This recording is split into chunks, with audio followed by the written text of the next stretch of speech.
د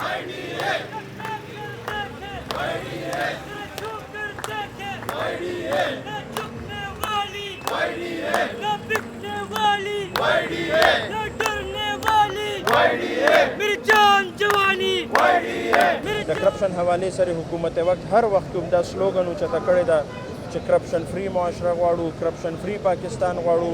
کرپشن فری ادارې غواړو. نو چې نن د دې د سرپرستۍ د لاندې په کم کم ادارو کې کرپشن کېږي او هغه کرپشن د هغه ادارو خلک راوچت شي او راوړاندې کړي حکومت وخت ته، نو بیا پکار دی چې ګورنمنټ هغې خلاف هغه شانت ایکشن والي چې کم کم کسان پکې ملوث وو چې د هغې خلاف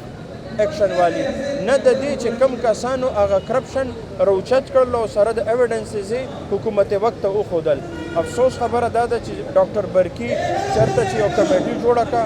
د کرپشن حوالې سره او هغه کمیټي خپل سفارشات سره پوره د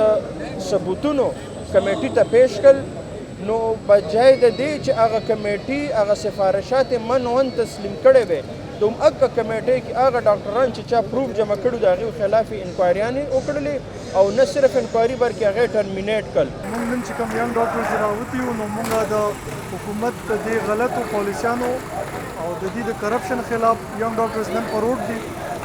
ډاکټران خو کریم اف د نیشن دي، پکار دی چې موږ ډیموکریټک خلک یو، حکومت ډیموکریټک دی،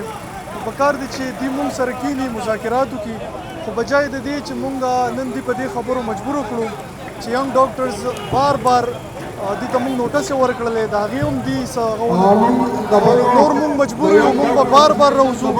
روډس ته به راوځو، د ځان سره به نور خلک انوالو کړو، کمیونټي به موبلایز کوو او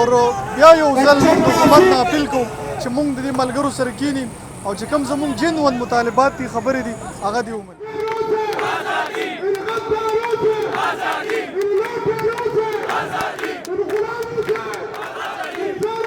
نن موږ دلته یو پوره من احتجاجي درنه کړې وه چې کم د په لیډي ریډینګ هاسپیټل کې کرپشن روان ده، کم په هیلث ډپارټمنټ کې کرپشن روان ده او زموږ د هیلث منسټر صاحب په خاموشه ناست ده. نو موږ د اعلی حکام ته دا پیغام رسوو چې دا کرپشن چې ده د تحقیقات وشي. زمونږ چونکې یو څو مطالبات وو هغې کې ټول نه مخکې مطالبه دا وه دا ستاسو نه شاته چې کوم هاسټل دی په دې باندې زمونږ ایشو روان وه کلي نه چې دا هسپتال دی او دا هاسټل جوړ شوي دي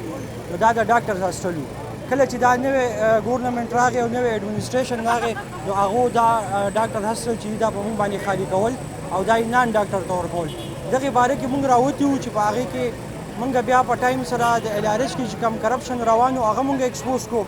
نو د LRH ایډمنسټریشن ته دا خبره ښه ونه لګېده او هغو زموږ د ینګ ډاکټر اسوسییشن د LRH چې کوم پرزیډنټ دی نو هغه یې ټرمینیټ کړو. د دې نه مخکې زموږ د ینګ ډاکټر اسوسییشن چیرمین چې کوم دی ډاکټر ایاز هغه ټرمینیټ شوی و. نو موږ نن راوتي وو د دې وکټمایزیشن خلاف.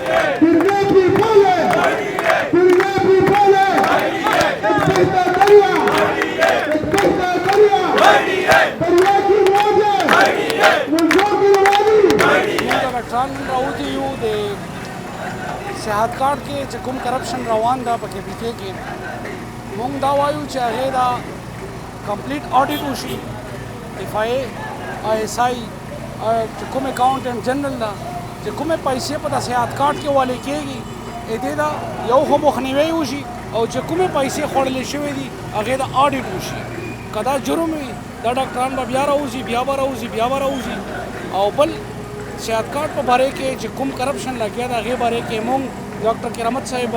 چې د ینګ ډاکټر اسوسییشن LRH پرزیډنټ ده په دې خبرو باندې ټرمینیټ کړی ده